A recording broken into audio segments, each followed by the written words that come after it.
10.3 का पहला क्वेश्चन। पहले क्वेश्चन में कुल 3 पार्ट हैं, पहला पार्ट, दूसरा पार्ट और तीसरा पार्ट। इसमें कह रहा है कि रेखा के समीकरण को प्रवणता अंतःखंड के रूप में रूपांतरित कीजिए, बदलिए और y अक्ष पर अंतःखंड की लंबाई भी बताइए। पहले सवाल में क्या कह रहा है कि इस रेखा के समीकरण को प्रवणता अंतःखंड के रूप में बदलिए और y अक्ष पर अंतःखंड की लंबाई भी बताइए। तो सबसे पहले प्रवणता रूप में रेखा का समीकरण क्या होता है यहां पर समझ लें। देखिए, प्रवणता रूप में रेखा का समीकरण होता है y = mx प्लस c होता है। यम क्या होता है? प्रवणता। और c क्या होता है? y अक्ष पर अंतःखंड। यही है y अक्ष पर अंतःखंड है, अंतःखंड की लंबाई। तो यानी किसी भी रेखा को, ये जो रेखाएं दी हुई हैं, सबसे पहले इनको y = mx प्लस c के रूप में बदलना है। कैसे बदलेंगे? y वाले पद को एक तरफ और बाकी को दूसरे तरफ कर देंगे। जैसे पहला क्वेश्चन, पहले का पहला क्वेश्चन, तो यहां पर लिखेंगे 7y = -x। तो देखेंगे प्रवणता रूप में रेखा का समीकरण होता है y बराबर, यानी y का गुणांक कितना होना चाहिए? 1 होना चाहिए। तो 7 से भाग कर देंगे तो y = हो जाएगा -1/7x। बस ऐसे हो जाएगा। अंतःखंड के रूप में अभी बदला नहीं, यहां पर प्लस c होना चाहिए, तो इसको ऐसे लिख सकते हैं y = -1/7x प्लस 0। अब इसकी तुलना करेंगे y = mx प्लस c से, तो इसका प्रवणता कितना आएगा? देखेंगे प्रवणता आएगा -1/7। प्रवणता को m से प्रदर्शित करते हैं तो लिख सकते हैं m = -1/7। और यहां पर अंतःखंड की लंबाई कितनी आएगी? y अक्ष पर अंतःखंड की लंबाई, y अक्ष पर अंतःखंड, y अक्ष पर अंतःखंड कितना आ जाएगा? c। c की जगह क्या बैठा है? 0। तो y अक्ष पर किसी तरह का कोई अंतःखंड नहीं है। मीन्स यह रेखा मूल बिंदु से होकर जा रहा है। अब यहां पर दूसरा देखिए, दूसरे क्वेश्चन में भी y वाले पद को लेफ्ट में, बाकी सबको राइट में ट्रांसफर कर लेंगे। तो यहां पर हो जाएगा 3y = -6x प्लस 5। y का कोफिशिएंट गुणांक 1 बनाना है तो 3 से दोनों पक्षों में डिवाइड कर दीजिए। y = यहां से 3 से जब भाग करेंगे तो -2x और यहां पर हो जाएगा +5/3। अब यह बदल गया, देखेंगे y = mx प्लस c के रूप में आ गया। और जब इसका इससे तुलना करेंगे तो यहां पर प्रवणता कितना हो गया? प्रवणता m बराबर कितना हो गया? -2। और अंतःखंड y अक्ष पर अंतःखंड, y अक्ष पर अंतःखंड कितना हो गया? तो y अक्ष पर अंतःखंड c = 5/3 हो जाएगा। तीसरा क्वेश्चन देखें, तीसरा क्वेश्चन इंपॉर्टेंट है। यहां पर कह रहा है y = 0 है, तो ना इसमें प्रवणता दिख रहा है और ना ही अंतःखंड दिख रहा है। फिर भी इसको हम लोग ऐसे लिख सकते हैं y = 0x प्लस 0। इस तरह से तो इसको बनाकर लिख ही सकते हैं। और इसके बाद इसकी तुलना करेंगे y = mx प्लस c से, तो यहां पर प्रवणता कितना हो जाएगा? यहां पर प्रवणता m = हो जाएगा 0 और y अक्ष पर अंतःखंड, y अक्ष पर अंतःखंड जो आएगा वह आएगा c = 0। तो इस तरह से प्रश्नावली 10.3 का पहला क्वेश्चन आप सॉल्व कर सकते हैं। प्रश्नावली 10.3 का क्वेश्चन नंबर 2। क्वेश्चन नंबर 2 में कुल 3 पार्ट हैं इस तरह से, और इसमें कह रहा है कि रेखा के समीकरण को, दी गई रेखा के समीकरण को अंतःखंड के रूप में रूपांतरित कीजिए और अक्षों पर अंतःखंड की लंबाइयां ज्ञात कीजिए। तो अंतःखंड के रूप में रेखा का समीकरण पहले क्या होता है? यहां पर जरा देखें, अंतःखंड के रूप में, अंतःखंड के रूप में रेखा का समीकरण, अंतःखंड के रूप में रेखा का समीकरण क्या होता है? तो x अपान ए प्लस वाई अपान बी बराबर 1 होता है। और यह जो अंतःखंड है यह x अक्ष पर अंतःखंड है, यह x अक्ष पर अंतःखंड है और यह y अक्ष पर अंतःखंड की लंबाई है। तो रेखा के समीकरण को अंतःखंड के रूप में बदलने के लिए सबसे पहले राइट हैंड साइड को क्या बनाना है? 1 बनाना है। तो यहां पर देखेंगे पहले क्वेश्चन को, यहां पर दिया हुआ है 3x प्लस 2y, 12 को उस साइड में ले चलिए तो इस तरह से हो जाएगा। अब अंतःखंड के रूप में रेखा के समीकरण में राइट हैंड साइड में 1 आता है, इसलिए यहां पर भी 1 आना चाहिए। इसके लिए 12 से 12 से दोनों पक्षों में क्या कर दें? डिवाइड कर दें, भाग कर दें। तो इस तरह से यह आ जाएगा 3x upon 12 plus 2y upon 12 equal to 1। इसको इस तरह से लिख सकते हैं, काट देंगे तो यहाँ पर आएगा x बाई 4 और plus y by 6 equal to 1। तो यह रेखा का जो समीकरण था यह अंतःखंड के रूप में बदल गया। अब यहाँ पर x अक्ष पर अंतःखंड की लंबाई 4, y अक्ष पर अंतःखंड की लंबाई 6।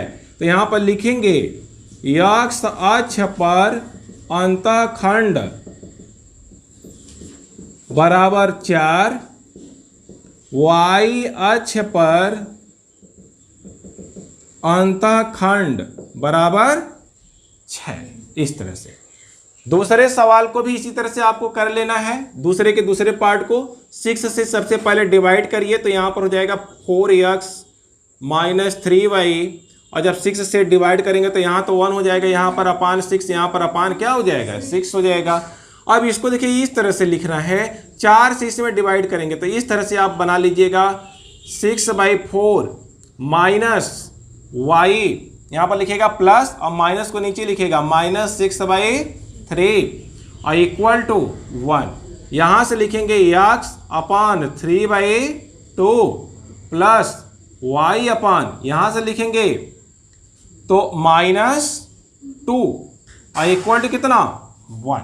इसको करेंगे क्या? 4 से इसको अपान में कर लेंगे, यहाँ पर 3 को भी क्या कर लेंगे? अपान में ले लेंगे और इस माइनस को यहाँ पर लिख लेंगे, यहाँ पर बीच में क्या लगा देंगे? प्लस, क्योंकि अंतःखंड के रूप में जो रेखा का समीकरण होता है वह होता है x upon a plus y upon b बराबर 1।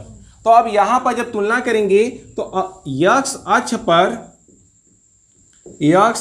पर अंतःखंड कितना आया? 3/2, y अक्ष पर अंतःखंड, y अक्ष पर अंतःखंड -2। इस तरह से यहां पर यह -2 है और यह रेखा का रूपांतरित समीकरण है जो कि अंतःखंड के रूप में आ गया। अब आते हैं तीसरे क्वेश्चन पर, दूसरे का तीसरा पार्ट। यहां पर जरा देखें, यहां पर दिया हुआ है 3y और 2 को हम लोग इस साइड में ले चलेंगे तो हो जाएगा -2। अब इसको हम लोग बदल कर लिखेंगे, देखेंगे इस तरह से 3y plus 0 into x equal to -2, या इस 0x को पहले लिख लेंगे तो इस तरह से हो जाएगा 0x plus 3y equal to -2। अंतःखंड के रूप में बदलने के लिए यहाँ -2 से डिवाइड करना पड़ेगा दोनों पक्षों में, तो यहाँ पर हो जाएगा 0x upon -2 plus 3y upon -2 equal to -1। -2 से दोनों पक्षों में क्या कर लिया? डिवाइड कर लिया। तो इसको तो हम लोग लिख सकते हैं, देखेंगे x अपान -2 अपान 0 इस तरह से लिख सकते हैं, और यहाँ पर लिख सकते हैं, देखेंगे y अपान -2 अपान 3 और इक्वल टू, सर यहाँ पर बचेगा 1। जब -2 से डिवाइड कर लिया तो यहाँ पर कितना बचेगा? 1 बचेगा। अब यहाँ पर देखें x अपान यह हो जाएगा इनफाइनाइट और यहाँ पर प्लस y अपान -2/3 और इक्वल टू ये 1 है, इक्वल टू 1। तो यहां से अब यक्स अक्ष पर अंतःखंड, यक्स अक्ष पर अंतःखंड, यक्स अक्ष पर अंतःखंड की लंबाई अपरिभाषित भी इसको बोल सकते हैं, अपरिभाषित, और वाई अक्ष पर अंतःखंड की लंबाई -2/3 है। तो इस तरह से आप इस क्वेश्चन को भी सॉल्व कर सकते हैं। नावली 10.3 के क्वेश्चन नंबर 3 में कुल 3 क्वेश्चंस दिए हुए हैं, पहला, दूसरा और तीसरा। कह रहा है कि इन्हें लंब रूप में बदलिए। इन रेखाओं के समीकरण को लंब रूप में बदलना है। तो लंब रूप में रेखा का समीकरण क्या होता है? x cos alpha plus y sin alpha बराबर p। तो इसको किस में कन्वर्ट करना है? इसको कन्वर्ट करना है x cos alpha plus y sin alpha बराबर p के रूप में इसको बदलना है। इस फॉर्म में बदलने के लिए हम करेंगे क्या? दोनों पक्षों में देखिए, सबसे पहले 8 को तो उधर ले चलिए। देखिए इस तरह से x minus √3y equal to -8। तो यहाँ पर जो p का मान होता है वह धनात्मक होता है, इसलिए माइनस से क्या करिए, भाग कर लीजिए। तो -x plus √3y equal to कितना हो जाएगा? 8। अब इस समीकरण के दोनों पक्षों में यहाँ पर लिखेंगे, दोनों पक्षों में √x के गुणांक का वर्ग, -1 है तो -1 का वर्ग प्लस y के गुणांक का वर्ग करके भाग देना है। तो यह बराबर आएगा √1 + 3 मीन्स √4 मीन्स 2 से भाग देने पर, जब यहां से 2 से दोनों पक्षों में भाग करेंगे तो -1/2x plus √3/2y equal to 8 में जब 2 से भाग करेंगे तो इस तरह से 4 हो जाएगा। अब इसको हमको लिखना है x cos alpha plus y sin alpha equal to p के रूप में लिख लेना है। तो यहां पर देखेंगे cos 120 का मान, cos 120 का मान -1/2 होता है, sin 120 का मान √3/2 ही रहता है। तो ऐसा कोण लेना है, अल्फा का मान ऐसा लेना है कि दोनों के लिए समान हो। तो यहां पर इसको लिखेंगे हम लोग x cos 120 plus y sin 120 equal to 4। तो यह अंतःखंड के रूप में रेखा का समीकरण बदल गया। और यहां पर जरा देखेंगे, मूल बिंदु से रेखा पर डाले गए लंब की लंबाई कितनी है? p है, 4 है, यानी यहां पर p की वैल्यू आ गई 4। तो इस तरह से पहले क्वेश्चन को आप लगा सकते हैं। दूसरे क्वेश्चन पर आते हैं। यहां पर जरा देखिए, y - 2 इक्वल टू 0 है। तो यहां पर सबसे पहले लिखेंगे y इक्वल टू 2। अब इसको हम लोग लिख सकते हैं इस तरह से, देखेंगे 0x plus 1 × y equal to 2। दोनों पक्षों में किससे भाग करेंगे? इसी तरह से अगर देखेंगे तो दोनों पक्षों में √0 का वर्ग प्लस 1 का वर्ग मीन्स √1 मीन्स 1 से भाग देने पर, इसको जब भाग देंगे तो 0/1 x plus 1/1 y equal to 2/1। इसी पैटर्न पर एकदम इसको भी लगाएंगे तो यहां पर हो जाएगा 0x plus 1y equal to 2। अब यहां पर जब इसको x cos alpha y sin alpha के रूप में बदलेंगे तो अल्फा का वह कौन सा मान होगा कि cos अल्फा के लिए उसका मान 0 हो, sin अल्फा के लिए उसका मान 1 हो। तो अल्फा इक्वल टू 90 डिग्री। तो यहां पर इसको बदलेंगे तो x cos 90 degree plus y sin 90 degree और इक्वल टू कितना 2। तो यही लंब रूप में रेखा का समीकरण आ गया और मूल बिंदु से रेखा पर डाले गए लंब की लंबाई 2 आ गई। मीन्स यहाँ पर P की जो वैल्यू है वह 2 है और अल्फा की जो वैल्यू है वह 90 डिग्री है। अब क्वेश्चन नंबर तीसरे पर आते हैं। यहाँ पर दिया हुआ है x minus y equal to 4। तो सबसे पहले दोनों पक्षों में x के गुणांक और y के गुणांक का वर्ग करके वर्गमूल लेकर उससे भाग करना है। तो यहाँ पर लिखेंगे दोनों पक्षों में अंडर रूट x के गुणांक का वर्ग 1 है प्लस y गुणांक का वर्ग -1 है। वर्ग कर देंगे, कड़ी ले लेंगे तो यहाँ पर आएगा अंडर रूट 2। 1 का वर्ग 1 -1 का भी वर्ग 1 और अंडर रूट 2 हो जाएगा। तो अंडर रूट 2 से भाग देने पर दोनों पक्षों में इससे क्या कर दें, भाग कर दें। तो x माइनस वाई देखिए इस तरह से अंडर रूट 2 से भाग कर देना है और यहाँ पर 4/√2।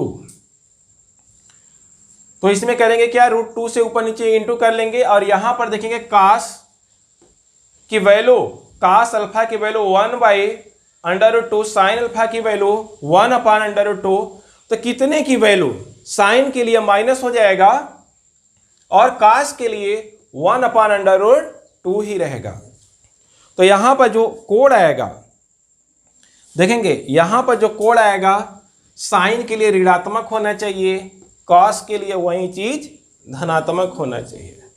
तो ऐसा किसमें आएगा, 360 - 45 डिग्री मीन्स 315 डिग्री में मिलेगा। तो इसको लिख सकते हैं x cos 315 degree plus y sine 315 degree equal to under root 2 से ऊपर नीचे इंटू कर लेंगे तो नीचे आएगा 2 से इसको काट देंगे तो आएगा 2√2। तो इस तरह से मूल बिंदु से रेखा पर डाले गए लंब की लंबाई आगे P इक्वल टू 2√2 और जो अल्फा का मान आएगा वह आएगा 315 डिग्री।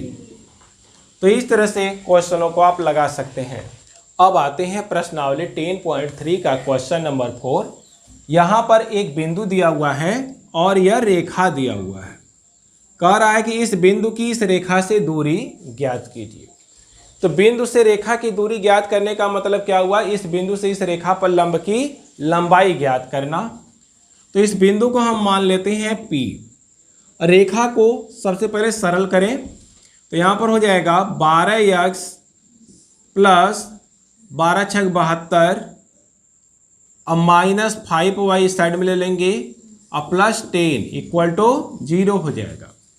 इसको लिखेंगे 12x - 5y 72 में 10 को जोड़ दीजिए तो प्लस 82 इक्वल टू 0। यह रेखा का समीकरण है। अब इस बिंदु से इस रेखा पर डाले गए लंब की लंबाई, तो सबसे पहले क्या करते हैं, इसको संतुष्ट कराते हैं। यहां पर लिखेंगे बिंदु P से रेखा पर डाले गए लंब की लंबाई d इक्वल टू फार्मूला होता है ax1 plus by1 plus c/√a² plus b²। यह फार्मूला होता है। मीन्स इस बिंदु से इस रेखा को संतुष्ट कराने पर यह मान प्राप्त हो जाता है और अपान अंडर रूट में x के गुणांक का वर्ग प्लस y के गुणांक का वर्ग करके ऐड करके भाग कर देते हैं। तो सबसे पहले इस बिंदु से इस रेखा को संतुष्ट कराइए। मीन्स x की जगह रखिए -1, y की जगह रखिए 1। तो यहाँ पर जब वैल्यू रखेंगे तो 12 देखिए इस तरह से रखेंगे 12 × -1 -5 y की वैल्यू रखेंगे 1 प्लस 82 अपान यहाँ पर अंडर रूट x के गुणांक का वर्ग 12 का वर्ग प्लस -5 का वर्ग। तो इस तरह से d इक्वल टू हो जाएगा -12 और यहाँ से हो जाएगा -5 और +82 अपान 12 का वर्ग 144 और +25। यहाँ पर जरा देखें 12 5 17, 17 इसमें से घटा देंगे।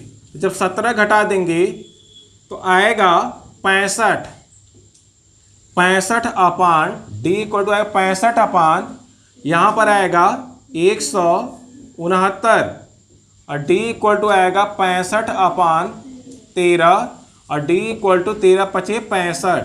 तो इस तरह से जो दूरी आ गई वह आ गया 5 यूनिट, 5 मात्रक लिख सकते हैं।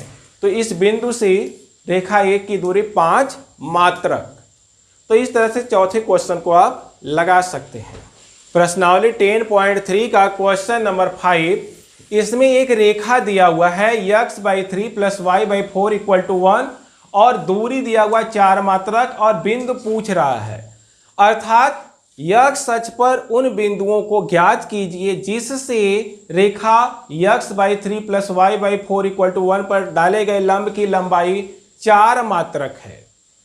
तो x अक्ष पर बिंदु ज्ञात करना है। तो x अक्ष पर जब बिंदु है तो उसका y कोऑर्डिनेट क्या होगा? 0 होगा। यहां पर मानेंगे, माना x अक्ष पर बिंदु, माना x अक्ष पर बिंदु 0, x अक्ष पर बिंदु है तो x1, 0 मान लेते हैं, क्योंकि जब कोई भी बिंदु x अक्ष पर है तो उसका y कोऑर्डिनेट 0 हो जाता है। इस बिंदु को मान लिया P। अब इस बिंदु से इस रेखा पर लंब की लंबाई, तो यहां पहले लिखेंगे रेखा x/3 + y/4 -1 को इस साइड में ले लेंगे और यह बना इक्वेशन फर्स्ट। अब इस बिंदु से इस रेखा पर लंब की लंबाई कितना दिया हुआ है? 4 यूनिट दिया हुआ है। तो सबसे पहले इस पर लंब की लंबाई निकालेंगे। तो लिखेंगे बिंदु P x1, 0 से रेखा 1 पर लंब की लंबाई, लंब की लंबाई कितना हो जाएगा? तो सबसे पहले देखेंगे फार्मूला होता है D = ax1 + by1 + c/√a² + b²। ये फार्मूला होता है। तो यहां पर D दिया हुआ है 4 मात्रक, दूरी कितना है? 4 मात्रक। इस बिंदु से इस रेखा को संतुष्ट कराने पर यह मान प्राप्त होगा। तो इस बिंदु से इस रेखा को संतुष्ट करा देंगे तो यहां पर आएगा x1/3 प्लस y की जगह क्या रखना है? 0 रखेंगे। तो ये हो जाएगा 0/4 और फिर -1 पूरे की अपान √ में x के गुणांक का वर्ग। तो x का गुणांक है 1/3 का वर्ग और प्लस y का गुणांक है 1 गुणांक का वर्ग 1/4 का स्क्वायर। इस तरह से यहाँ पर आएगा 4 और यहाँ से आएगा x1/3 -1 अपान यहाँ पर आएगा 1/9 + 1/16।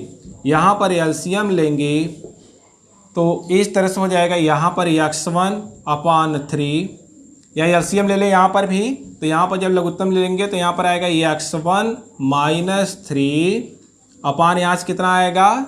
3 और यहाँ से 16 9 25 √25 और बटा 16 और 9 144 इस तरह से कर लेंगे।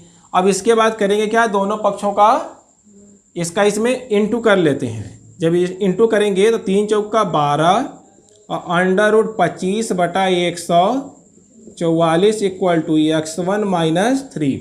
दोनों पक्षों का वर्ग करने पर, यहाँ पे क्या लिखेंगे? वर्ग करने पर। तो जब वर्ग करेंगे तो यहाँ पर हो जाएगा 12 का 144 और यहाँ पर कितना हो जाएगा? 25 बटा 144 और इक्वल टू यहाँ पर हो जाएगा x1 - 3 का वर्ग। 144 कट जाएगा 25 और यहाँ पर वर्ग करेंगे तो x1² + 9 - 6x1। इसको उस साइड में जब ले चलेंगे तो x1² - 6x1 और जब यह 25 इधर आएगा तो आएगा -16 इक्वल टू 0। अब यहाँ पर 8 दूना 16, तो x1 स्क्वायर -8x1, यहाँ पर x1 है, -8x1 plus 2x1 -16 equal to 0। x1 को कॉमन ले लीजिए तो x1 -8, और यहाँ से 2 को कॉमन ले लीजिए तो x1 -8 इक्वल टू 0। तो x1 प्लस 2 एक ब्रैकेट में और x1 -8 दूसरे ब्रैकेट में। तो यहाँ पर लिखेंगे जब x1 प्लस 2 इक्वल टू 0 तो x1 बराबर 2। अतः बिंदु P क्या है, x1 कामा 0 है। तो यहाँ पर x1 की वैल्यू जब रखेंगे तो आएगा -2 आएगा। यहाँ पर कितना आएगा -2, तो -2 कामा 0 हो जाएगा। अब इसी तरह से जब x1 -8 इक्वल टू 0 लिखेंगे तो यहाँ पर जरा देखें, जब x1 -8 इक्वल टू 0 तो x1 बराबर 8 आ गया। x1 बराबर कितना आ गया, 8 आ गया। अतः बिंदु, यहाँ पर जरा देखें, अतः बिंदु P x1 कामा 0 है। तो बिंदु P x1 की वैल्यू रख देंगे यहाँ पर, तो x1 की जगह कितना रखेंगे 8, तो 8 कामा 0, इस तरह से यह बिंदु। तो यहाँ पर 2 बिंदु आएंगे, 2 आंसर आएगा। अगर यहाँ पर हम वर्गमूल ले लेते तो एक आंसर आता केवल 80। तो दोनों आंसर लाने के लिए यहाँ पर क्या किया गया है, दोनों पक्षों का वर्ग करके जब हल करेंगे तो x में यह द्विघात बन जाएगा और इस तरह से यहाँ से 2 मान प्राप्त होंगे।